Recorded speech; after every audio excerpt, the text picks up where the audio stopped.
Greetings, brothers and sisters. So I watched this documentary on Dr. J, and I was going to make a video about this because he suffered some tragic losses that I was unaware of. And about the same day, people started sending me this: Nikki Minaj's dad killed in hit and run in Long Island, which was interesting to me because Dr. J was also from Long Island, and I had this thing I was going to do anyway, and so this was timely for a variety of reasons. This idea of Illuminati and blood sacrifices, which I used to make a lot of videos on, and I have changed my opinion about this. Like, I started changing my opinion a couple years ago, but now I see it in a completely different way. There's evidence there that that people think it's all some sort of ritual and things.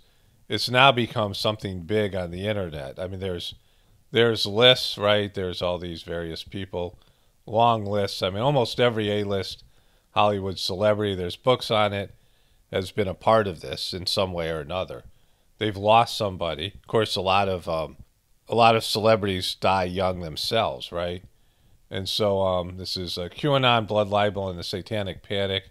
So you have this where QAnon is kind of wrecked everything, right? Like, whenever QAnon gets involved, it just goes down to a lower level, QB's lower level of consciousness and understanding, and they think they're the ones who discovered this stuff. Like, they're they think it came from Q, who's just taken other people's research and work and turned it into these cryptic posts for dummies when people have been doing this for years, right? This is a long list. I mean, it goes into the hundreds or thousands. Almost all these celebrities have some sort of tragic story of losing somebody close to them. And, of course, celebrities dying young themselves of suspicious circumstances. And so it's something that happens, right? And so I was thinking about this already when I saw this documentary about Dr. J. This is his younger brother who died, and I'll get into that. I'll show you a few clips about that because he says something that's really interesting that I thought is profound to understanding this. And so, in thinking about this, Dr. J was like one of my childhood heroes when I was growing up. I was a big-time basketball fan and played a lot of basketball, and somebody who I looked up to. So this was the era of Larry Bird and Magic Johnson, who I dislike them as basketball players. I learned to appreciate them more later on. But Larry Bird, the Boston Celtics, was close to where I grew up in Connecticut, and everybody was Celtic fans. But I was a big fan of dunking and athleticism, and Dr. J was the high-flying, athlete to play professional basketball. And I look back at this, when I think about my life as a child and, these various phases, I've talked about this before, where I've almost had like 4 distinct lifetimes, 4 distinct phases, because everybody has a childhood phase. I mean, if you live to the age of 7 or 8, you have a childhood phase, or everyone, no matter what, you have a childhood phase, no matter if you don't make it to 7 or 8. But when you're 7 or 8 years old, your brain goes through this pruning process. It cleans out all these, connections and synapses, and you lose some information, right? That's why you have so few childhood memories.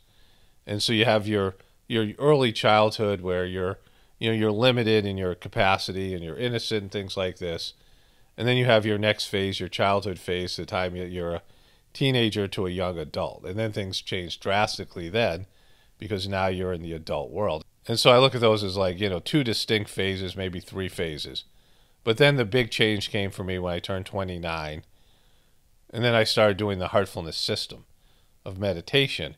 And I just had a profound change in, what my motivation was and who I was as a person. And finding the goal of my life is just, probably the biggest change came at that period of time.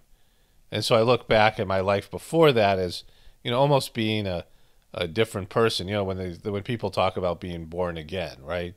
And then something happened in 2015. My marriage ended and all these things shifted. This YouTube channel took off, and my life went through a dramatic change again. It's not my life. I went through a personal internal change. And when I look back at this, my other times of my life, these various periods, it's hard to, like, those memories are mine, right? I, shared that experience, but it's hard for me to, think about the motivation I had to do certain things and, what I was thinking about. I mean, it's like watching things from, it's like watching somebody else's life to some extent. When you get older and you've gone through significant changes, you have memories, but you were a child when you created those memories, and now you're experiencing those memories as an adult, and you've changed significantly. So the memories, the motivation and what you were thinking and all your experience of what happened, you were a different person at the time with different cognitive abilities and different maturity level and all these other things. In a way, you're seeing the memories of somebody else, like somebody else's memories. You were a different person when you created those experiences and memories. But it's hard to figure out why you did the things you did or why you thought the things you thought, things like this. And so whenever I, go down memory lane, and so I watched this documentary about it's called The Doctor, right? Dr. J was his nickname. And it was like going back to that phase or period of my life. Every once in a while, I, do that. It's always interesting. But there was a couple of things I never knew about, and one of them was the tragic death of his brother. His brother, again, was this, he was an intellectual. His brother was a good student, but very sickly. He was, he had poor health his whole life. He was weak, and he had various health issues. And then this happened. They go home, and he's in the hospital. The doctors were running tests. The doctors diagnosed Marvin with lupus. And over the next 3 months, his condition deteriorated. At this part of his life, Dr. J was a okay college basketball player. He played at UMass. I lived at UMass when I started the Heartfulness Meditation. I lived in that area. It's called the 5 College area in western Massachusetts. And he wasn't a highly recruited. It was the only college that recruited him. And UMass wasn't a prolific basketball school at that time. No one thought Dr. J was going to be a big-time basketball player. He was rated as like a 3-star player out of 5. Or maybe it was like 2.5 stars. The guy there was this guy, Howard Garfunkel, who my nephew knew well because he ran the 5-star basketball camp. It's where players go to be recruited by colleges. And Dr. J was rated because this guy saw him play in high school, but he wasn't considered a prospect for the NBA. And he was only 6'3" at the time, which is not, huge for a basketball player. But he would grow late. He would grow late in his life, something that happened to me. This is something happened both to my brother and myself. We, after turning 18, I grew like 3 or 4 inches.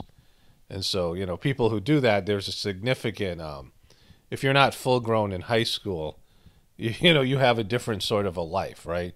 If you're still a kid, if you're not fully developed, because most people are fully grown by the time they're 18 physically. And so when you're not that, then that changes you. There's things that happen because of that, growing late and things like this. But Dr. J grew 3 inches right after his brother passed. And so this is significant as well. He said, I'm really tired. And, they need to come and get me. And he's talking about the angels. So that's interesting. In Lology, the first master of the heartfulness system passed away. He said, I'm about to die. He was saying this to the people. There was a bunch of people in the room with him. And they were like, how do you know? And he said, because I can see all the liberated souls to escort my soul back to, what we call the brighter world in the heartfulness meditation. That there are these, spiritual beings that come down and are with you and help to escort you if you have a good spiritual life. And so, this idea that he was sitting there and he wanted the angels to come get him, there's moments of reality. Like when you get married, you have a child, when you're born, whatever it is. There are these big moments that, there's the mundane aspect of life. But when somebody dies in your family or there's, a birth or a wedding, there's a different kind of energy around these big events. and there's a lot more soul energy involved.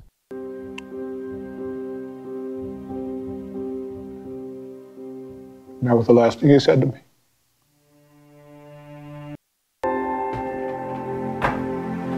In this bedroom with Marvin, we spent a lot of time planning for the future, but he's always going to be 16, you know? Man plans and God laughs.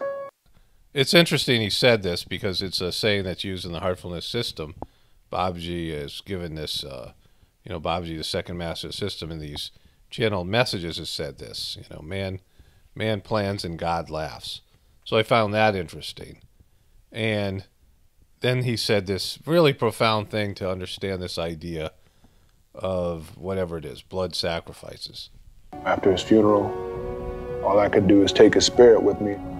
So when I line up against an opponent who is only thinking of being one, now I got two spirits in there. I got mine, I got my brother's.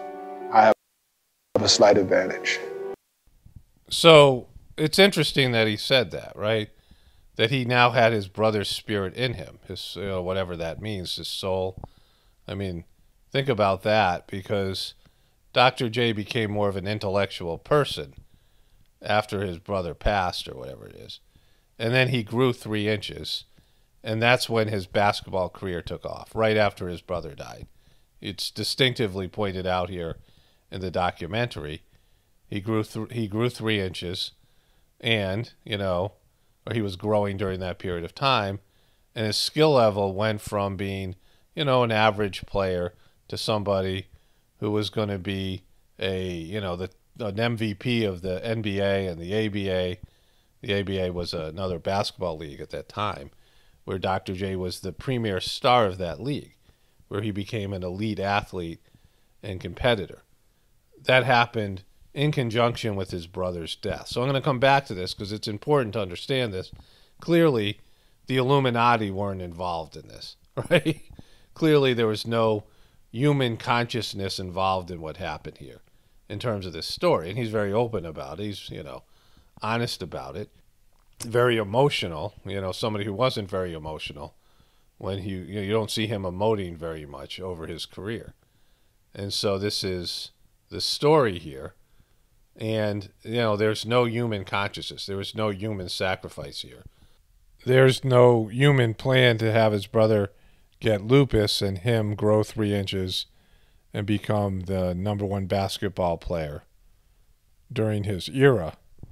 But it was a significant event that turned him into what we now know as Dr. J. And then there was another one. By his junior year, Julius had grown to 6'6" and averaged 27 points and 20 rebounds a game. So you understand this, right? This is what I'm talking about here.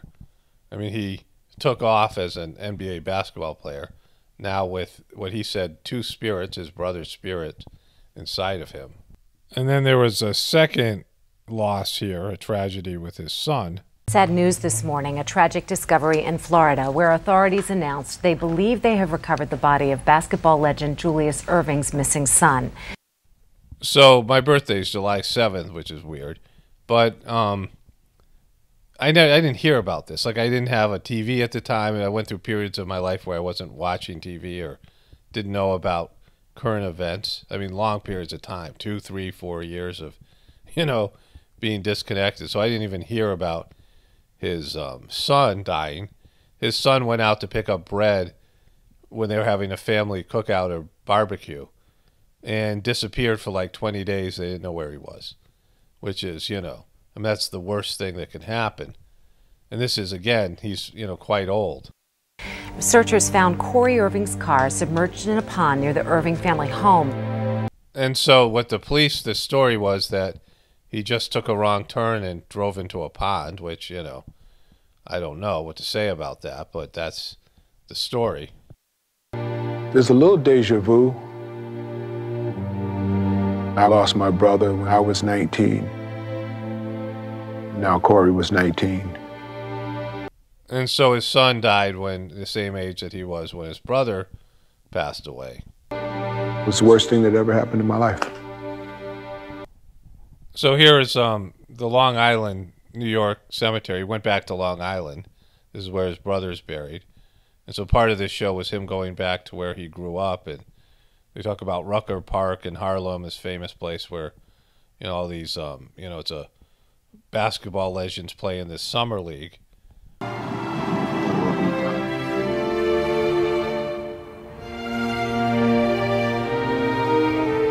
I'm amazed when I see people 40 and 50. They haven't lost anybody. So to start off with, there is, this sort of mindset or narrative within the truth community that the people that are at the top of the pyramid, the system, the people I call the controllers, people call them the Illuminati or whatever group or whatever distinction you have for these people who control or run the system from the shadows, right? Shadow government, whatever you want to call it.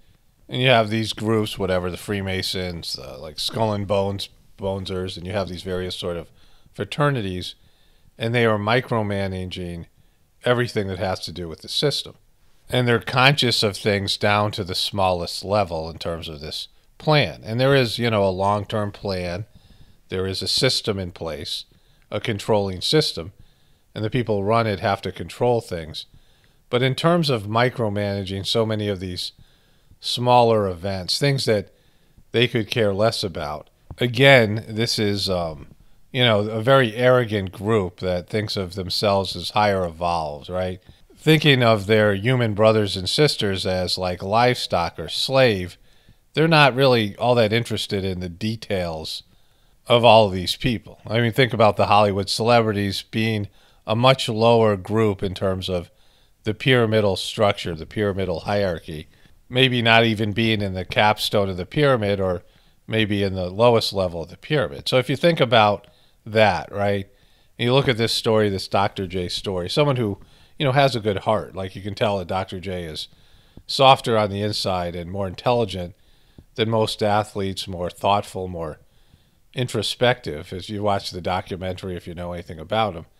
And there's no way that there was human consciousness involved in having his brother be sickly his whole life and die of lupus, have lupus and die right before Dr. J became Dr. J. Like, nobody knew this guy had the potential to be this type of a global superstar athlete. He was one of these original NBA players. You think about Larry Bird and Magic Johnson and then Michael Jordan and now LeBron, like these global icons, and how commercial he was. Dr. J was one of the original advertising athlete spokespersons, right, for these various, products and things. This is when they started to commercialize professional sports and the athletes, a superstar athlete. For some, elitist person, a controlling person, part of the controllers, to be focused on Dr. J and his brother and all these things and, do some sort of hocus pocus magic to make this unfold is really impossible. That just doesn't happen. Because the people at the pyramid of the system are kind of stupid. If you listen to most really successful, rich people who are, millionaires and billionaires, they're not very smart because you think they're smart. You think that wow, these guys must be geniuses. And they're good at whatever they did to make money. And they're, good at business or something like this.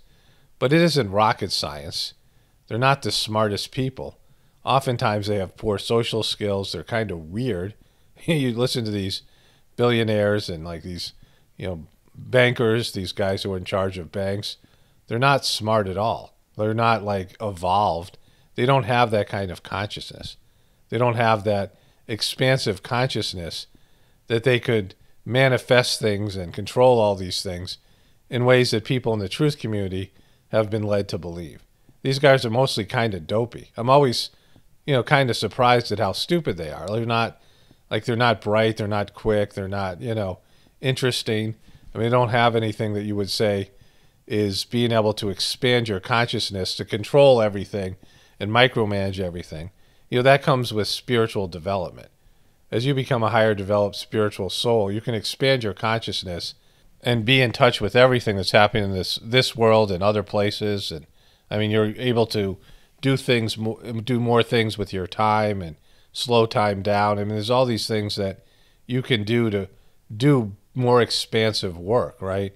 Because to become a fully developed human being, you need God in the center of your existence, because there's certain things that have to be opened up for you to expand your abilities and reach your full potential. Even, a partial potential, you need God with you in some extent or another, right? It has to, there has to be divinity there. And so these people at the top of the system don't have that. They're completely ego-driven and, small-minded. And so this idea that there are these sacrifices that are happening with all these celebrities, and there might be some that are legitimate for one reason or another because of what needs to happen in the media and in the storylines and things like this. But in terms of most of these tragic deaths that these, high-level entertainers and athletes suffer, and even politicians, there's a more plausible reason. Because to become one of these big-time celebrities, it seems like a tragic death is a part of it. Like it's a part of the storyline that has to happen. It happens over and over again. And whatever it creates within the person themselves, either a void or a drive or, motivation or whatever it might be, it's necessary for them to put up with all the crap that would make them otherwise quit and realize what they're doing isn't really important. You understand this? And this is on all levels of existence. To get into these higher levels of things in terms of, especially where lots of people are watching you, where you have some sort of influence over other people, good or bad. People are watching you do whatever you do, on the athletic field, or be an entertainer or a politician or a high-level business person or something, media person. The death of the loved one is some sort of rite of passage for this thing. There's people who are psychic, right? People who have developed psychic abilities, and they might have some talent and they might dabble a little bit. But what usually makes them good psychics is that they have some either personal tragedy or they lose a loved one, particularly a child, and they reach up into the etheric worlds to have contact with the person that died, and that opens their ability up to be psychic and things like this. I mean, there's tragedy, in every highly developed spiritual life, there's these types of tragedies and difficulties that happen. I mean, it's a part of everybody's life. Everybody has loved ones that die at some point or another. Everyone has these sufferings. It's just, what human beings go through. And you can go one of two ways. You can just I'm not really into life anymore. You detach yourself and disassociate and become a more spiritual person. Physical human life isn't so important. You don't really enjoy things the same. You don't really care about things. So you focus on God. You focus on the spiritual realms of existence, and you become a more spiritual person. Or you become really materialistic and you say, all right, life is so, transitory, that you see a loved one die. You feel like, I'm going to get the most out of life. I'm not going to sit on the sidelines. I'm not going to, just waste my life. I'm going to jump in there and become wealthy and famous. And it creates a drive in the person to really enjoy their life, their physical life. So there's these two ways you can go and deal with these tragedies. One's to sort of disconnect from the material existence. The other one is to completely embrace your material life. Because there's a reason for this, because mathematically, this is not some, random, there's just some sort of random anomaly that has to do with celebrities and athletes and all these, famous and wealthy people, A-list celebrities, and tragedy, early death, right, all these things. It's not an accident. No mathematician would say, no person in charge of analytics would say, hey, this is just random and accidental. I mean, there's a reason for everything. If you believe in God, you believe that there's a plan. And so there's a reason for all these things.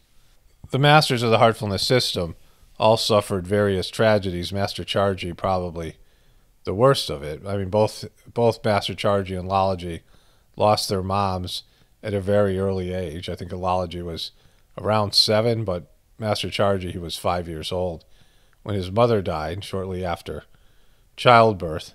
And then he had one sort of tragic experience after the other where he had loved ones who died, and he had to light the funeral pyre, right? He had to set the funeral, the body on fire, which is, there's some person, significant person, in terms of being a relative that had to do that. And he had to do it like 15 or 20 times or something like this, crazy amount of times. He was constantly in this position. But these events played a significant role in his life in shaping and developing him into his, spiritual masterhood. Later, when he became a, practitioner of the heartfulness system, Master Babaji had his mother transmit to him. And he had this experience of his mom and meditation. And then later on, when the Whispers of the Brighter World messages were given, he had these messages that came from his mom. And so this was all very significant for him. These events that brought him, full circle as a 5-year-old who lost his mom to where he had these experiences later on the spiritual realm where he was put back in contact with her. And she said, she'd always been with him, watching over him and things like this, which is another piece to this. Because when you lose someone and you have a significant role to play in the world, oftentimes, this is for everybody, whether it's, you lose a loved one or not. If you have a significant role to play in the world, you have a more in-depth spiritual support team. Everyone comes down to planet Earth, and there are these spiritual beings that are watching over you and watching you manage your life. But the more evolved you are, and the more significant your role is to play in the world, the more extensive this spiritual support team is. And in some cases, you have somebody who dies, who's in your life physically, and then they die, but their soul stays down there to help complete the work. It is, hanging around before it ascends back up to the brighter world, really inward towards the brighter world, extends to, the spiritual realms of existence. The soul hangs around as, more conscious and is more of a presence to you because you had, physical contact with them. It's harder to have a relationship with just an abstract soul if you never met the person, you never met the soul manifested in physical form. And so when you have a reference point, you know what the person looked like, you know what the person, what it was like to be around them. I talk about my grandfather dying when I was, I guess, 8 or 9 years old. And, I went and saw his body at the wake, and I'm like, that's not my grandfather. Like, I didn't know what I was seeing because I didn't have the intellectual or spiritual capacity to realize what I was seeing. But it was like his soul wasn't there, and he was just a slab of, human flesh, right? He wasn't my grandfather. My grandfather, the essence of my grandfather had left. It's not the physical body, it's the soul that animates it that you deal with as a person. Anybody who's seen a loved one, a dead body, knows this, right? And you can still experience their essence and their soul. You don't want to, one of the reasons, like I said, they burn the bodies in India is because the soul might hang around with the body. The soul needs to go where it needs to go. And so when a loved one dies, you don't want to cling on to them too long because they need to go where they need to go. But in some cases, the soul's set to, hang around here and complete work. They're part of a soul family, and they're going to complete work and look over their, loved ones and people that they're there to support. And people who have, big work or substantial work on planet Earth, substantial influence, either, to go to the dark side or whatever, or go to a higher level of consciousness, either being with God or against God, they're going to have more soul energy, negative souls, demonic souls, and things like this in some cases. And then, of course, like angels or higher developed spiritual beings in other cases. And like I said before, some recent video, that the people I call the controllers don't really have a lot of creative energy. They're not imaginative. They're not really good at, plotting and figuring out these things. They have plans that are given to them. They're given to them from maybe, dark sources, or maybe it's God. God wants them to play this role, to play the role of the villain. But the plans are given to them, and they, just stick with the plan. whatever it might be. Like they don't create the plan. They don't really change the plan. They just follow the plan as it's handed down to them over generations and from whatever spiritual essence that is controlling them. And so they don't have that kind of consciousness where they're manipulating events as much as people think. They don't have that kind of, ability to be like these wise overseers that are aware of so many things. Like when you see villains in movies, often the villains are much more developed in being able to manipulate and manifest reality than the hero. The villains have more power and more consciousness, and they know more, and they have more knowledge, and they're the ones who are in control of everything, and that's not really accurate. They simply don't have those types of abilities. And I'm saying this because so many people in the truth community, and now you have all that stuff with the cubies, give way too much credit to the people they call the elite. Like so many people in the truth community, have this, they godlike opinion, a demonic god or what a devil-like god opinion of the people they call the elite. Because things are going in a way which would indicate to most people that the so-called elite have all this power that they don't have. Because I've said this over and over again, they need everybody's collective consciousness to manifest the world that we have now. We're all participating in our own slavery and our own, going the wrong way, our own disconnection from God, our own human failure and tragedy, and going in, contributing to this system and being addicted to this system that's taking us in the wrong direction. And the system needs to be taken down. And before that happens, things need to be brought to the surface. There needs to be conscious awareness from people, especially future generations of children, of what we did wrong here. Like what went wrong in the human experience and why, and what the consequences are going to be, severe consequences for going in the wrong direction, disconnecting from God, and living the lives that we did, so that there's a corrective measure. Like if you're going to change, you have to understand what you did wrong, why it was wrong, why the consequences, what the consequences of that behavior and attitudes were, individually and collectively, and what you need to do better in the future. So all those things have to be fleshed out, and people aren't really even there, especially people in the truth community who think that, it's just these elite people that have to be changed. We have this with the very immature people who are coming into the truth community, Trump supporters and cubies, who have a limited perspective. Oh, it's just the elites, right? It's just the elites. It's not, all of us. It's not, and that's like, it's not even being conscious at all. It's not being awoke. It's not being anything, right? It's being in complete denial of all of our parts in manifesting the world the way it is now. And so to change yourself and have a better future, you have to realize the things that you're contributing to the system the way it is now. And, it's not just these tragic deaths, these so-called Illuminati blood sacrifices that are significant, because sometimes something that's significant is a person you meet. Sometimes, a person comes into your life and changes your life for the better or for the worse or whatever it is, because, you have these events in your life that, help manifest or change the trajectory of your existence for the good or for, bad or for, part of the plan or whatever it is. I mean, it's always part of the plan. A lot of times somebody becomes a father or mother.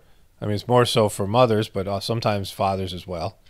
And having a child just, makes you mature and changes the way that you approach your existence. I mean, it's significant once you have children. Once you have children, like that's a new phase of life. You're now a parent.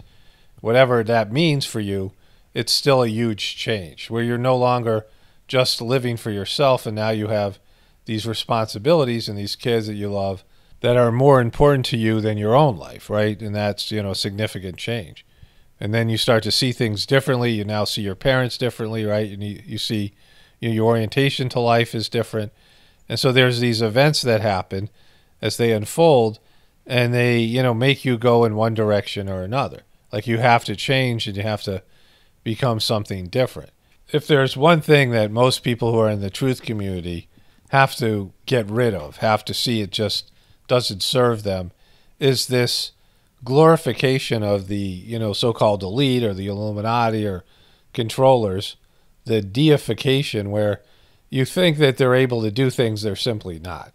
You give them more power and credit over your existence in the world the way it is, when they're just slaves to the system as well, and they have very little creative input and can do very little to change themselves or the plan or what's going to happen, their plan, and whatever's happening on their end.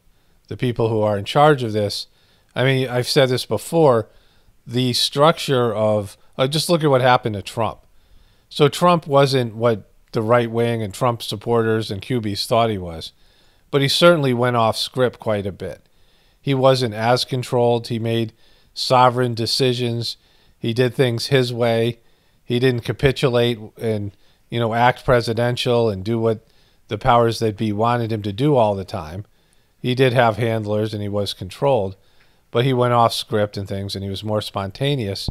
I mean, that's what Brian Seltzer, I just made a video about, where, he said that Trump, couldn't even, he got credit just for being able to read a teleprompter. Like that was some, wonderful thing that you were able to do. But look how they did Trump, right? Look how they did him up just for being a little bit, off script. He wasn't controlled. And this is what happens to all these celebrities and people with big time influence in a platform over other people. They are, always told to keep on message. I mean, think about the things that you're able to say as an individual. I mean, there's more censorship now, but think about how, when some of these people say the things that you're saying, even much more mild things that are truth or related, how the system has come down on them, has fired them or embarrassed them, humiliate them, and then they got to come out and do an apology and, say they were misinformed.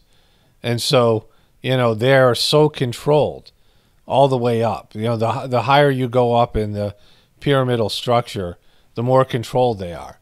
The people at the top, the capstone of the pyramid, they can't really do anything, right? They can't deviate from their constricted lives. I mean, think about the royal family and these people who, their marriages are arranged and everything that they do is prearranged, right? I mean, to the point where this guy, Harry and Meghan Markle's left the royal family, and just, the scandal and all the pressure and what that represented. And it was a big distraction from Prince Andrew, who had, he was with Jeffrey Epstein. I mean, that was one of the biggest scandals in royal family history. And with Meghan Markle's and Harry leaving, that was more important and took precedent over this other epic scandal. And Prince Andrew being held accountable for his, his pervy ways, right? I recently made a video entitled, "Give to Caesar what is Caesar's," something like that, whatever the biblical quote was. And we live in a very controlled system, and we have to participate in it because we're dependent on it, and we need it for our survival. And so they control our lives, and, having money, you have more freedoms. But the, level of restriction, the level of, what people in the truth community suffer from is over-observing or watching the Matrix. People in the truth community are always looking at, oh, look at the controllers are doing now, look at the controllers are doing now, And most of it doesn't really influence your life or existence. And so that's something that, it's really it's a bar to your advancement by being focused on the controllers. I mean, many people think the controllers are more powerful than God. I mean, that's how they attribute life on this, on planet Earth, that the controllers who are in control of this system have more power and sway over your existence than God. And that's simply not the case. That when you become a godly person, then the system no longer controls you, because you're not a slave to the system, you're a slave to God. Most people don't ever really get that distinction, that you either have to be a slave to God or be a slave to the system, be a slave to the beast. You can't have two masters. And so if you're not God's slave, then you're a slave to the beast, and you're a slave to your addictions and all the things that go along with the beast. But when you're God's slave, you do what God wants you to do, and God is in charge of your existence, and whatever you get from the beast, from the system, comes from God. It doesn't come from the system. And that's quite a liberating thought, because it's a freedom where you don't have to worry and feel like a victim and be angry by the system. You just, you're angry at God and ultimately yourself because of your limited perspective, because God only gives you what's good and what's necessary for your existence. And so all of these things come down to an understanding that whatever's happening in your life is for your betterment, especially the miseries. Miseries is divine blessings from the heartfulness system, because those are the things that help clean you out and change your perspective. Those are the things that are tough to overcome. If your life was just easy and pleasurable, then you wouldn't have any real spiritual growth and development. And so these things that make you into the person that you can become, the tragedies and the traumas and the things that take you to a deeper level, you can either become a much more superficial person, a materialistic person, and go into a sort of a state of denial and a state of shock where you're just sealed off the pain, or you can go through the pain and see the divine reason for it and benefit and grow and change as a person. I mean, that's the choices that everyone has to make regardless of their circumstances. And so that's life on planet Earth. And most people think that it's not coming from God, it's coming from the system, and the system takes credit for things. It's usurping God's position in your mind and your heart, where you think that the system, the beast itself, is all powerful. And that's done intentionally, and people in the truth community are constantly feeding into that. Only spirituality will save this world. It's Paul Romano, definitely reporting from the Apocalypse and the Ascension. Everyone have a blessed day and be grateful.